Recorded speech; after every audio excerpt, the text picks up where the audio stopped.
I had a couple of friends in particular who very firmly were saying that there was something amiss about the climate change narrative. Now, I wasn't actually willing to listen to what they had to say. So I was one of those people that they kind of just said, oh, that's a bit of a conspiracy theory. That whole psychological operation, you could say, was really showing that I didn't quite understand in the way I believe how the world worked. Really, it took a lot of courage to say, well, actually, I'm not sure that this is the case anymore, and I feel something different, putting my head above the parapet. And it certainly did challenge friendships in a big way.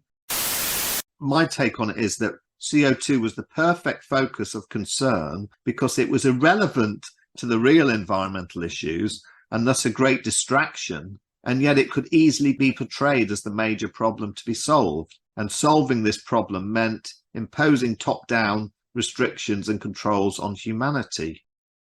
Hello everyone, that was the voice of today's returning guest, Daniel Thompson-Mills.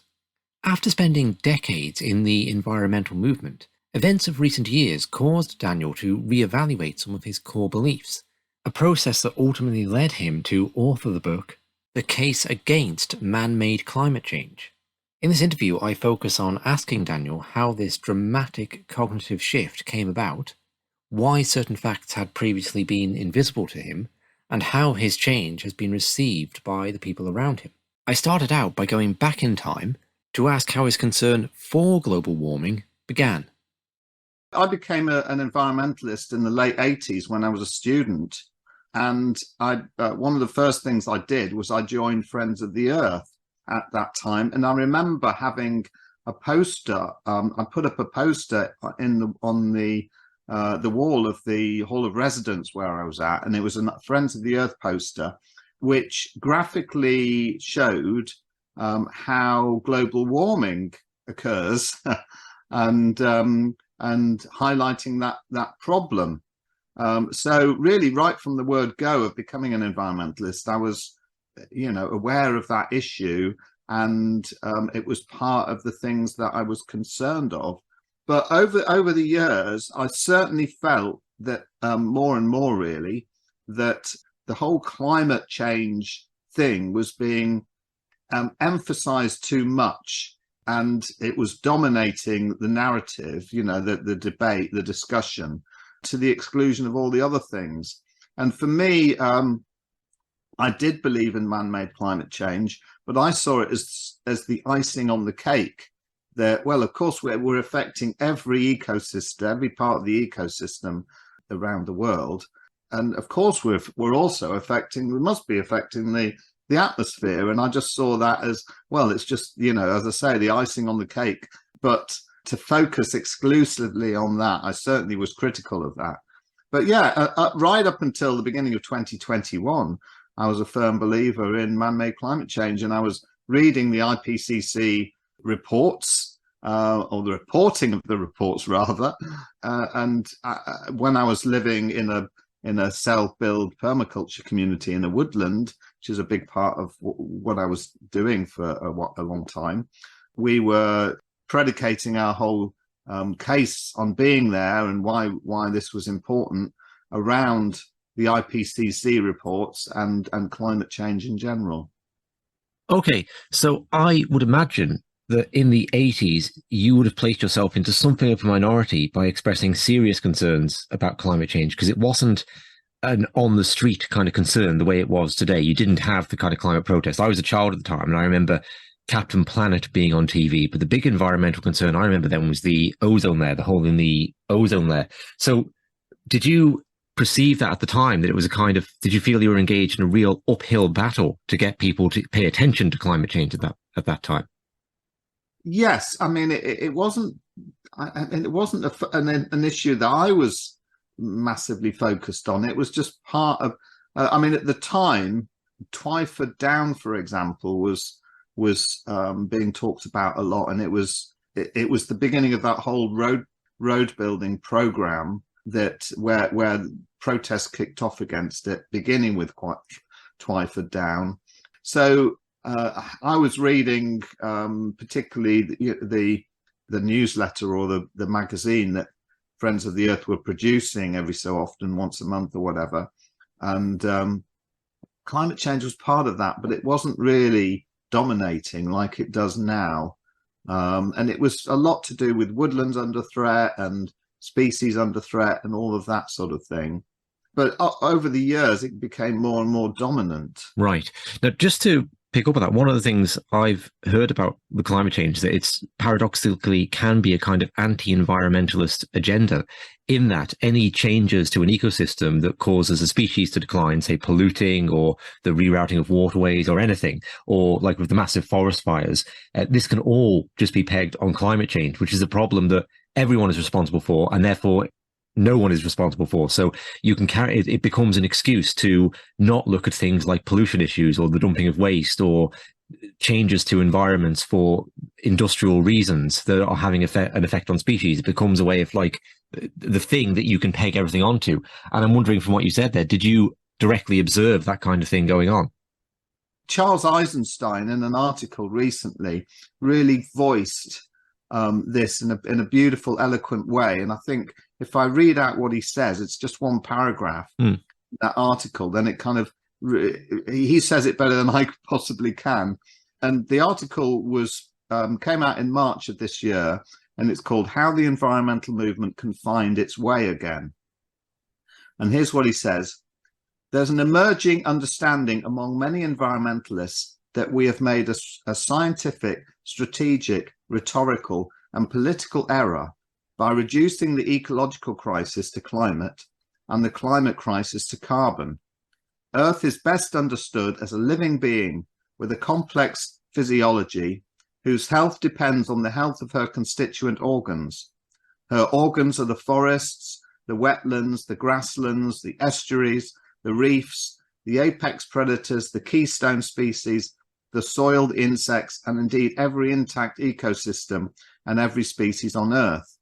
If we continue to degrade them, drain them, cut them, poison them, pave them, and kill them, Earth will die a death of 1 million cuts. She will die of organ failure, regardless of the levels of greenhouse gases. Now, what I particularly like about that article is he's not dismissing in any way man-made climate change. And it gives a sense that he believes that carbon dioxide is having a greenhouse gas effect. And I kind of see this as a lovely bridging piece, really, between those that are completely firm believers in man-made climate change and those such as myself who are very critical of it and talk about the power and control agenda behind it. And really, this is what he says there very eloquently, Charles Eisenstein, is what I've felt for a long time.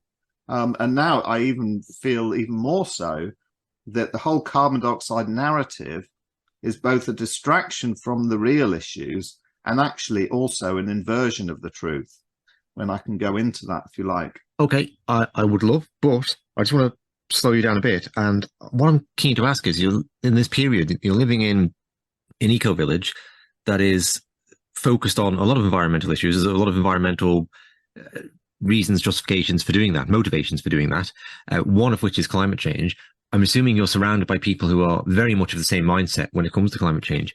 I wonder, you would have at that time, of course, been aware that there were climate change deniers out there, people who did not believe it. There was a controversy about this that maybe people who are firmly committed to it don't feel it's controversy at all. They feel it's a fake controversy. So did you have any opinions on the Christopher Monktons of the world, or at that time, the climate change deniers?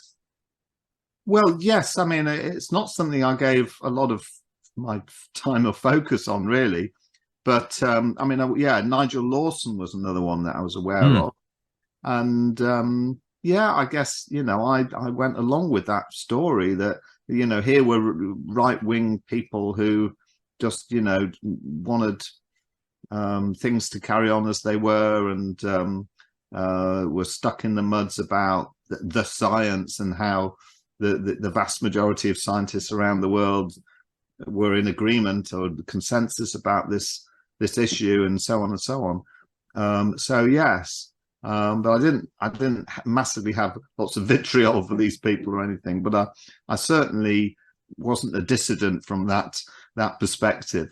Yeah, and I think I'm interested to ask that because it's interesting to know why it's hard to reach or why it's hard to communicate with people who are enmeshed in a climate change catastrophe view of the world, how talking about the science or something isn't necessarily going to land because they have a set of assumptions that preclude that conversation from occurring because it's right-wing people funding nonsense science to contradict the overwhelming majority of scientists. And that's the dynamic I see playing out, where it's very difficult to have a conversation across that ideological boundary.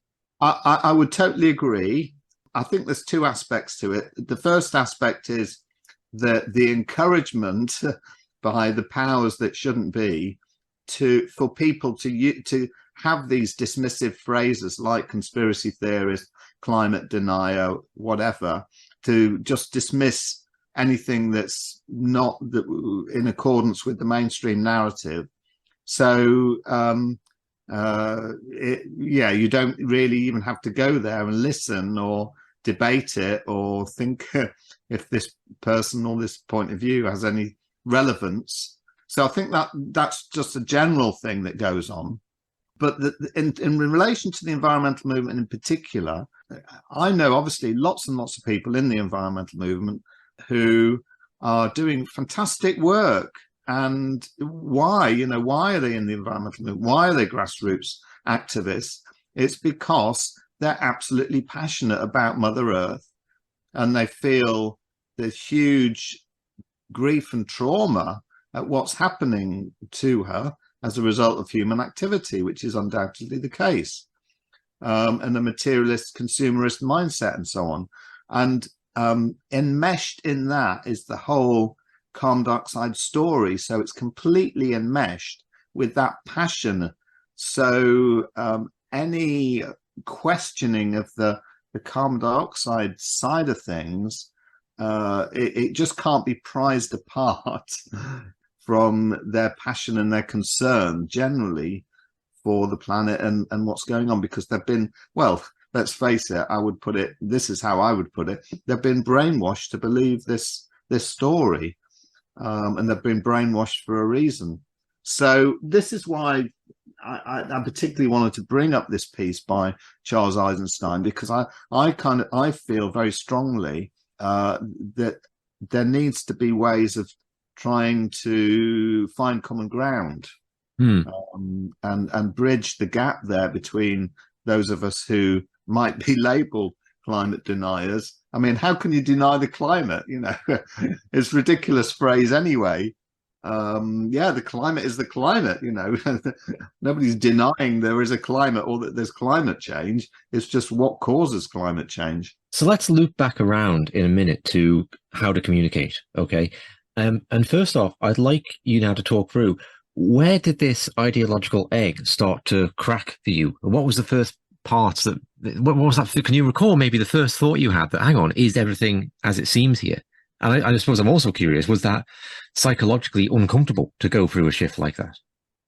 For quite a while before the 2020, 2021 era came about, I had a couple of friends in particular who very firmly were saying that there was something amiss about the climate change narrative. Now, I wasn't actually willing to listen to what they had to say, so I was one of those people that they kind of just said, "Oh, that's a bit of a conspiracy theory," and how ridiculous. But I'd never actually sat down with them and said, "So, what is it that you actually believe?" So there we go.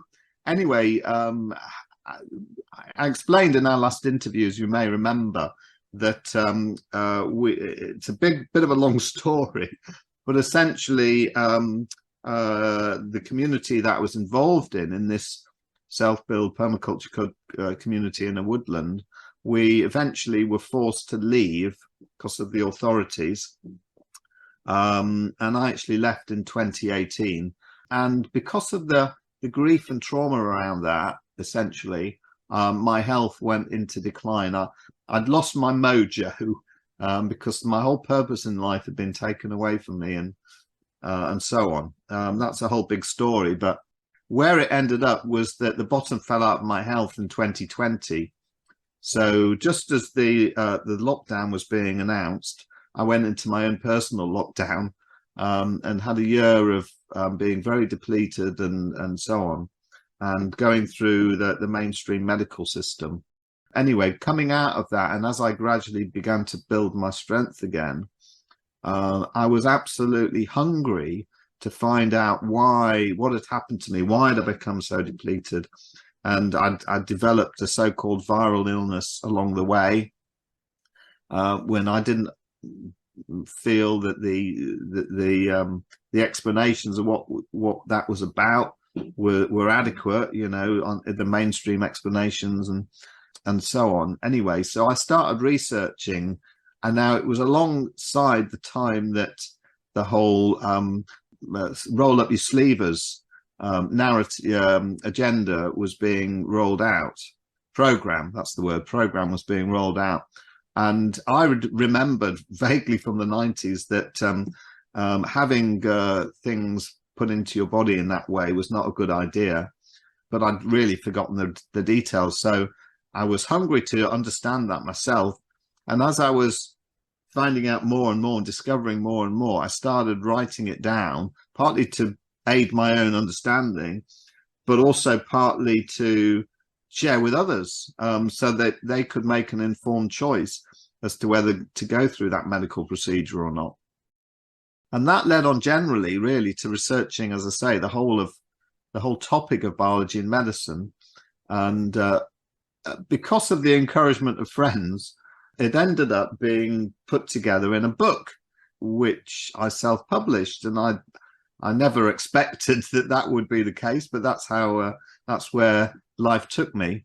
Now, my friends at that time that I was involved in were all those that were dissidents of the lockdown, and we were meeting, in contravention of the guidelines and all of that sort of thing.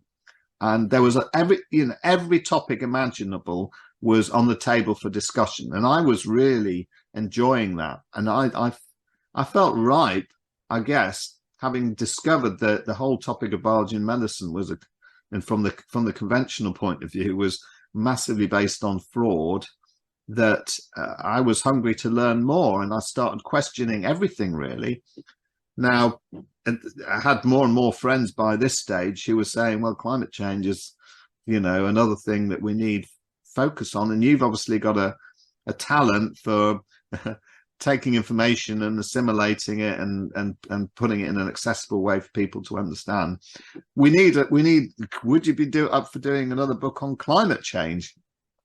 And I said, oh gosh, I've already written just one book. I don't feel I've got the energy to go off and write another book. But I was curious, and I just thought, well, I'll start researching, and I'll just write down a couple of sides of bullet points so I get the main, just to help me out. Well, Richard, I started writing, and it just didn't stop. I became absolutely obsessed. And I was living and breathing climate change. I was dreaming it. I was having debates in my head and so on. And then that was all in the run-up eventually to, was it COP27, the one that happened in Glasgow, where lots of people were talking about it, both locally and in the mainstream. At that point, I wasn't quite ready. I hadn't quite finished what I was writing, but I was sort of so eager to get it out to the world. But I just felt, no, I need to wait, because I knew it was going to be controversial. And really, it took a lot of courage to say, well, actually, I'm not sure that this is the case anymore, and I feel something different. Putting my head above the parapet. And it certainly did challenge friendships in a big way when I did that, very close friendships. Okay, I'm just going to pause you there, because I'd be interested to know about the fallout of it. But what I didn't hear, and I'd like you to talk about, is the moment that the shift occurred in you, whether it was one thing that caused you to go, oh goodness, or whether it was a more gradual thing. And I'm also curious, at the start of the book, had you already made a firm shift in your mind where you knew what the result of the book was going to be? Or were you kind of open and assessing both sides of the discussion at the start of the writing process and then gravitated to one side? Yeah, I was questioning with an open mind. I hadn't got a firm view in any way, because until I'd done the research, I couldn't understand it. You know, I needed to start out with a clean sheet. So I certainly did that. I remember asking a friend who was encouraging me to write another book. I said, so can you just explain, you know, just say in a nutshell why it is that, you know, man-made climate change is a controlled and power agenda, or isn't what's actually going on? And I was expecting some sort of little technical nugget, which, I mean, I would say now, well, actually climate change is happening, but it's caused by the sun, you know. That's what I would focus on, probably, is you know, if I just had one thing to say about it. But the way he said it was, he said, I'll tell you why. It's because they tell you it's so. And I felt so frustrated by that answer at the time. It's like, you know, that doesn't give me any detail, any meat, you know, to get into. But actually, with hindsight, in a way, that was the best answer he could have given. You know, I see more and more now that whatever's being pushed in the mainstream by the corporate media and so on, well, who are they? You know, the servants of? They're the servants of the corporations, and ultimately the you know, the ones even behind the corporations, the bankers, the central bankers, and so on. So yeah, if there's something really being pushed, it's usually for a reason of control and power, and I've seen that more and more. So it was a great answer, even though it was very frustrating. Yeah, I understand how you could have a totally different perspective on that answer depending on where you're at. Okay, so I'd obviously like people to pick up the book, and I'd recommend it. And I found it a valuable resource for all the different things you point to, and I've certainly have a list of things I'm going to look into further from it. So it's a great book, and for that reason, I don't want you to necessarily just list out everything that's in the book here, but I would like if you could maybe give me some bullet points of what were the things that really hit you, that moved you away from the anthropogenic climate change view. Well, I think there's probably two things that are really key. The first one is, and I've discovered this over and over again when I'm able to sort of really analyze the mainstream perspective and realize that I've been so conditioned, and I'm able to burst through the conditioning and come out the other side. And then often, very often, I find that actually the reality of what's going on is very obvious when you think about it. So the key thing with climate change is that we're a very tiny blip in the solar system, and there's this massive great ball of electromagnetic energy. It's called the sun, and we live in a solar system. It's called that for a reason. And the sun has an influence over 100 astronomical units. We're only 1 astronomical unit away from the sun. So we're relatively close to the sun, and it's having a huge effect on us every day. And we just need to look up in the sky and we can see it. And, you know, and at night things, you know, go dormant, and in the day everything wakes up and becomes alive. You know, the sun powers everything on the planet. And of course it powers the climate. And we can look back in history and through the ice core records and see that there's been periods of history when the planet has been much warmer than today. This is in human history I'm talking about, such as the medieval warm period or the Holocene maximum, which happened in the Bronze Age, and humans thrived at that time. And then there's been periods when the climate's been much colder than it is today, such as the Maunder minimum in the 1600s, when there was ice fairs on the Thames regularly in the winter, and the Dalton minimum in the early 1800s. So this is well before the era of what we call, you know, what's being called man-made climate change. So we can readily see that the sun is having a massive effect on what's going on down here. So that's the first big thing I would stress. And can I just interject there, yes. Daniel? Were you unaware of the things like the medieval warm period and the cold spike in the 1600s in the years prior to that? Or had you been aware? Right, you've been, okay. Yeah. It doesn't get talked about, does it? In fact, it's been airbrushed out a lot. Quite literally on the graphs, they've been flattened out like the hockey stick. I know that you talk about the Michael Mann's hockey stick graph in your book. Yes, that's correct. Yes. Now, the other thing that just makes it so obvious to me, and well, as I said earlier, I knew at least what was being reported was being talked about whenever there was an IPCC report published every couple of years or whatever it is. I'd hear all the headlines, and we detailed some of the detail in our planning applications, for example, for the project I was involved in. But I didn't know how the IPCC had come about, who set it up, and I didn't know what the remit of it was. And nobody talks about that. Well, once you know the whole background to that, it just becomes very clear, and from my point of view, that there's something very dodgy going on here, because there was a guy called Maurice Strong. And shall I just give you a little brief overview of his life story? Please do. I think that would be very interesting for everyone. Yeah. So Maurice Strong was born in the backwaters of Canada, and, you know, to no particular special family or anything like that. And he decided to go out and make his fortune. And lo and behold, he got involved in the oil industry and became an oil magnate, essentially. He did make a lot of money from the oil industry. As a result of that, he got matey with the Rockefellers. And as you probably know, the Rockefellers are the main family, really, the big oil family. And they saw him as a useful person to be their front man, or you could say proxy, for the agenda that they wanted to roll out. So Maurice Strong was given this role, really, of organising a series of environmental conferences, which I believe began with the Stockholm conference in the late 70s, it might have been. Anyway, the key one that happened was the 1992 Rio Earth Summit, where for the first time all the major world leaders were there. You know, there was John Major, the Prime Minister at the time, there was Clinton, the US president at the time, and so on.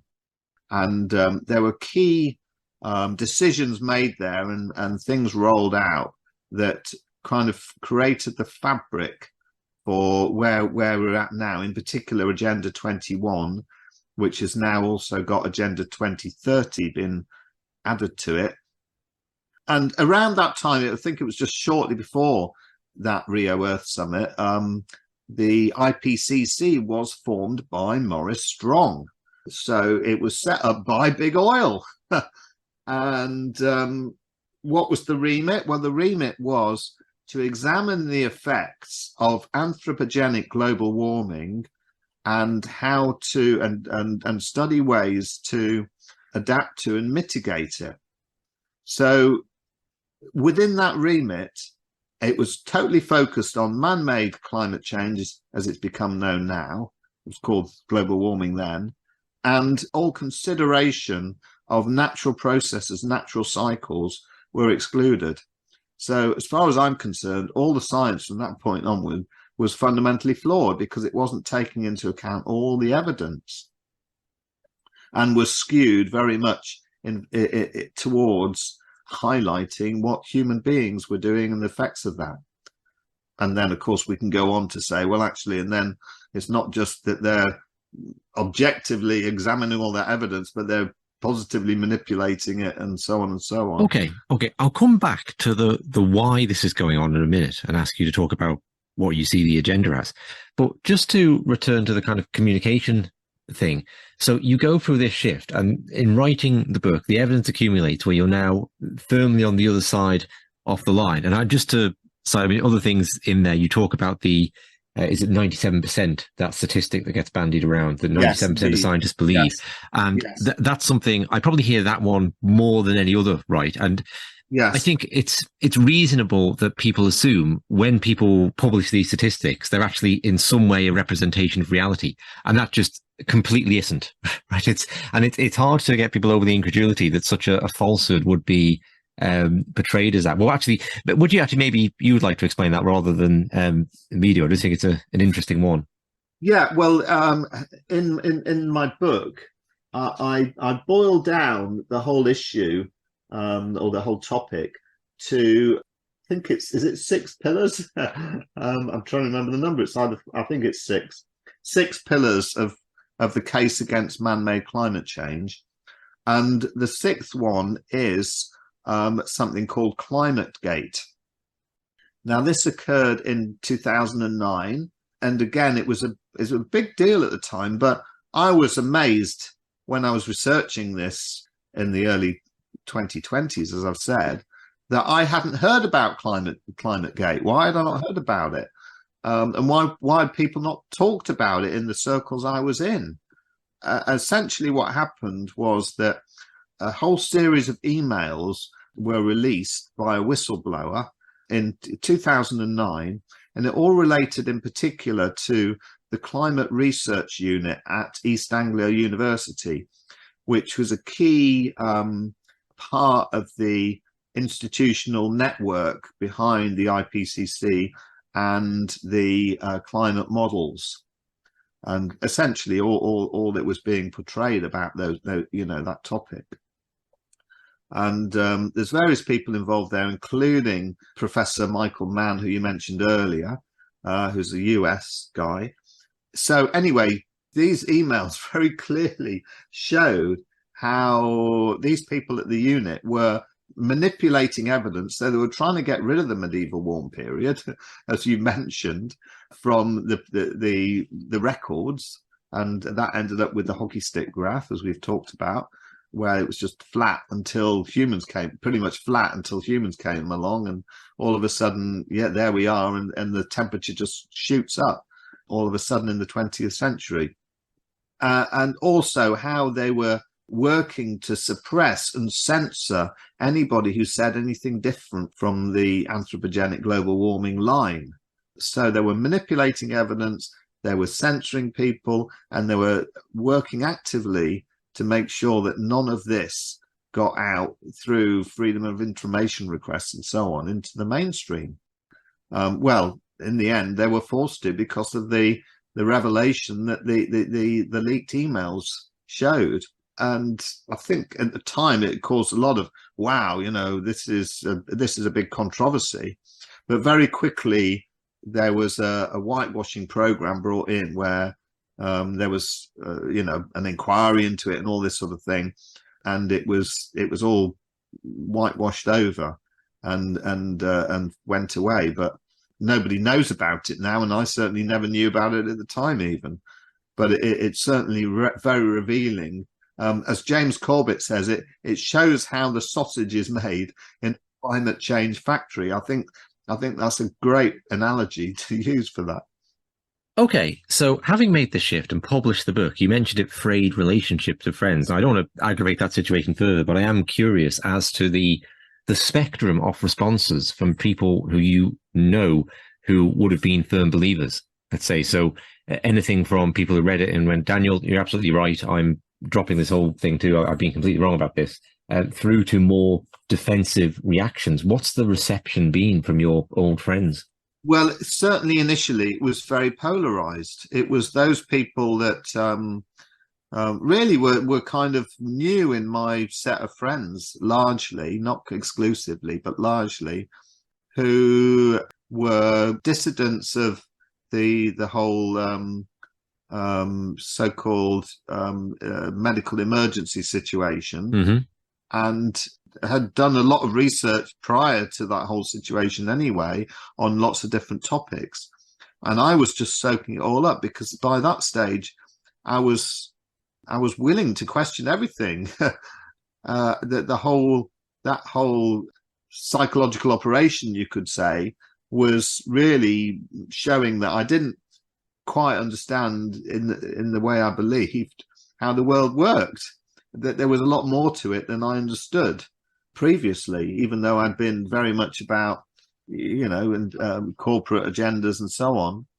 I didn't quite understand how the depths of the manipulation and the depths of the brainwashing. So I was just hungry to find out on every topic, different sides of it, and make it so I could make up my own mind and find a way with it.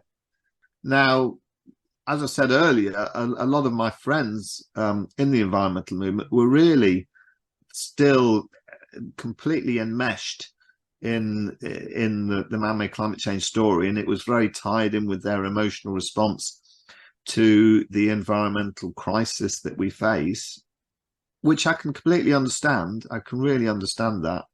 So I'm not critical of it at all.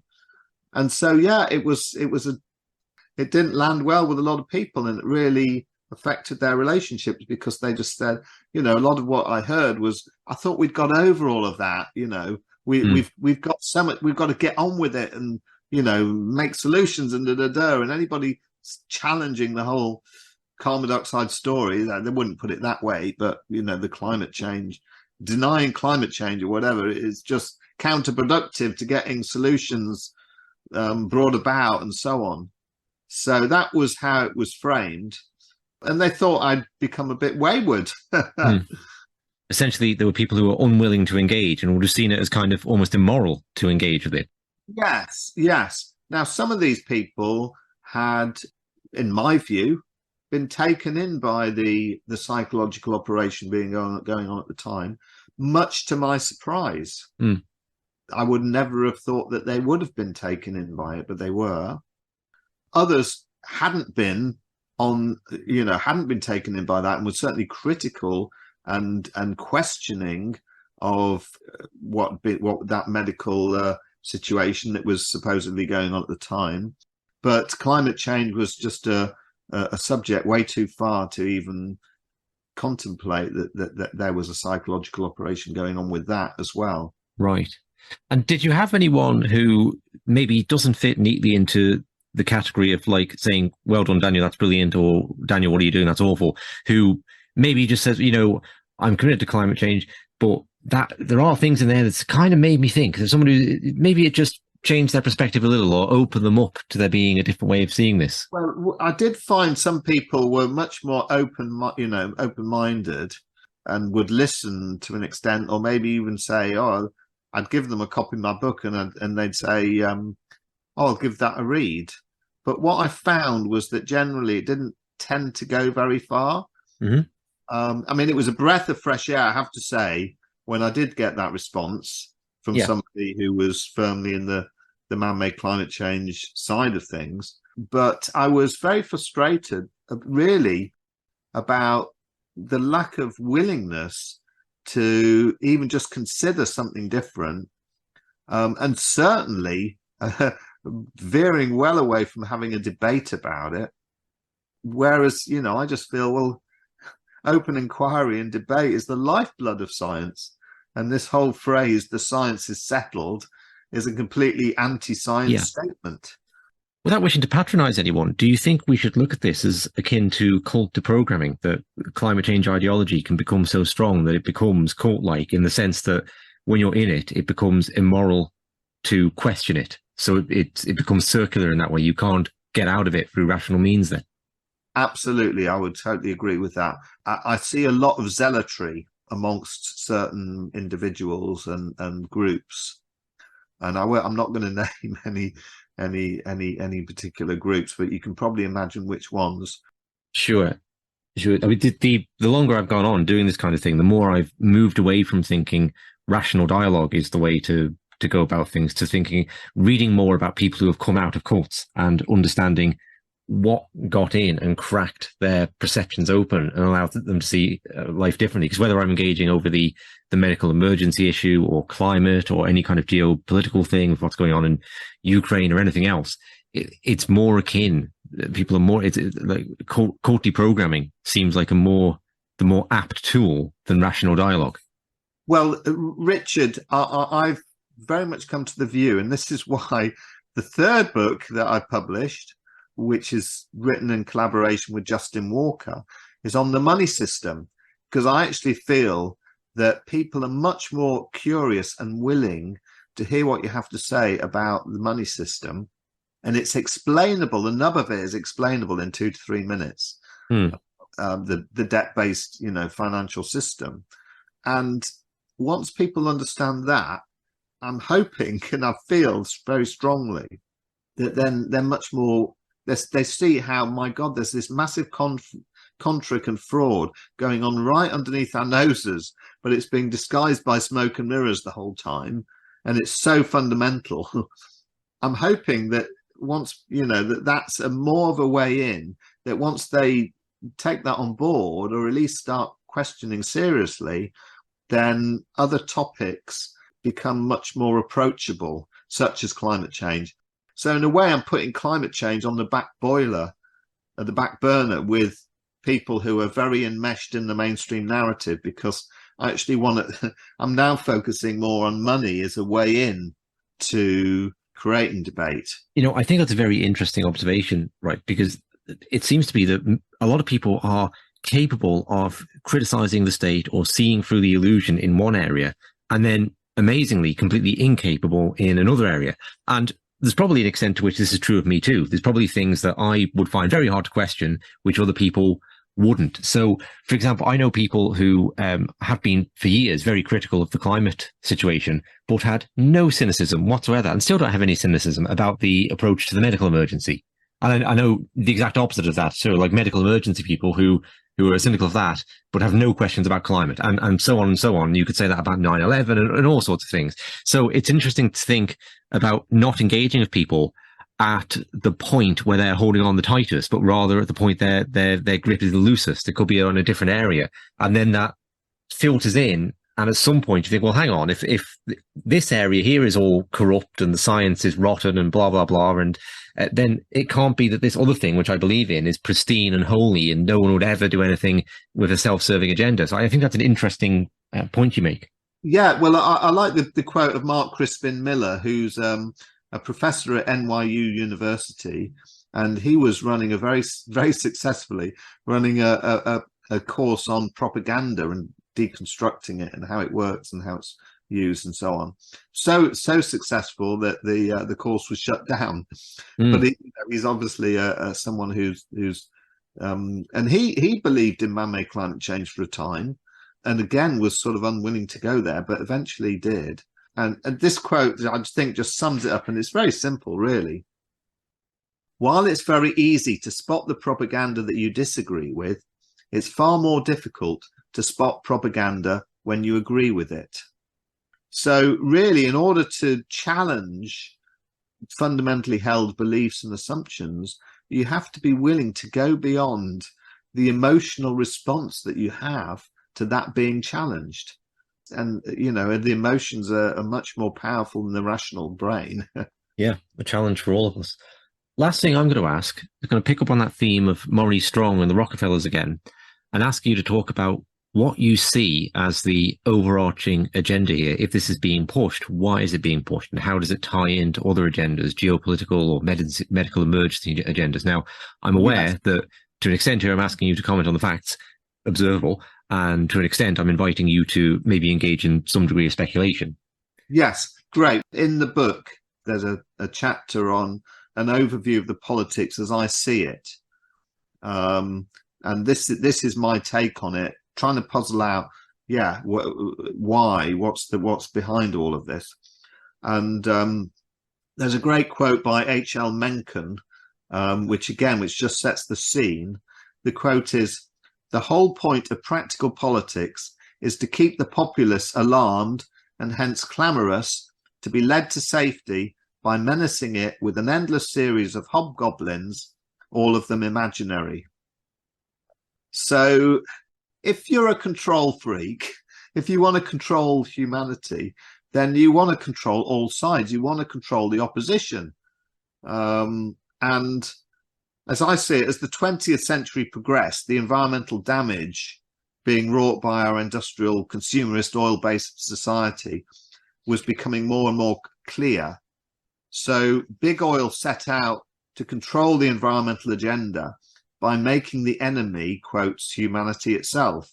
And that's a quote from the Club of Rome in 1991. And thus the center of concern, man-made climate change or man-made CO2. Now, my take on it is that CO2 was the perfect focus of concern because it was irrelevant to the real environmental issues and thus a great distraction. And yet it could easily be portrayed as the major problem to be solved. And solving this problem meant imposing top-down restrictions and controls on humanity. And then big oil ensured the science, in quotes, supported this narrative by setting up the institutions, in particular the Intergovernmental Panel on Climate Change, to do their scientific bidding. As the vast majority of funding to scientists and academics comes from governments and big institutions, which are themselves beholden to big oil, it's very easy to manipulate things to look as if 97% of scientists agree with the narrative. So big oil were clearly the villains, and they were happy to be cast as the villains while actually running the whole show and increasing their profits, principally through increased energy prices. And let's not forget, and I've mentioned it already, the bankers who are always at the heart of everything, capitalizing from economic booms, economic busts, wars, and in this case, both environmental damage, for example, big dam projects, mining, and so on, and, quotes, solving environmental damage through mining. How are electric cars made? They're made through mining. And then the whole thing of carbon trading and carbon taxes. Yeah, let's make lots of money from it, essentially. What this all boils down to is the familiar story that's been going on for millennia, the story of ego, of separation, the story of some people having a great lust for wealth, power, and control. And this is just how it's playing out in this area. So actually, I will sneak just one final question in, because I know you're touching on there a kind of spiritual and metaphysical theme. I know that the book does have a metaphysical aspect to it about the idealism and consciousness. So maybe you could just allude to that a little bit so people know that that's there and that's what they'll be finding within. Yes. Well, what I talk about there is how the cosmic energies, the cosmic forces, if you like, at this time are supporting a shift, an upward shift in human consciousness, as I see it.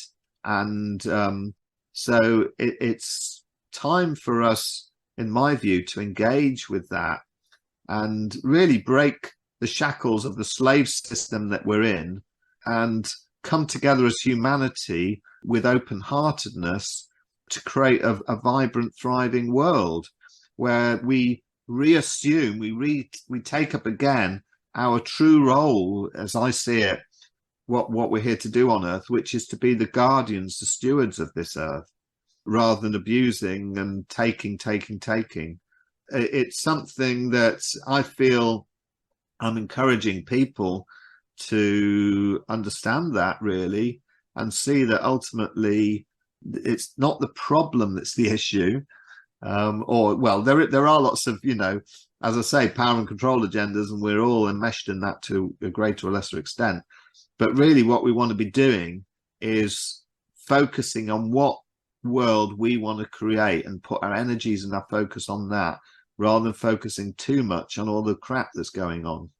Inevitably, we have to do a certain amount of that, but not getting too in a fear state or in a dejected state. It's about, let's get into our hearts, let's come together with like-minded people. Let's get off the mainstream systems as much as we can in every area, be it food growing, energy, money systems, etc.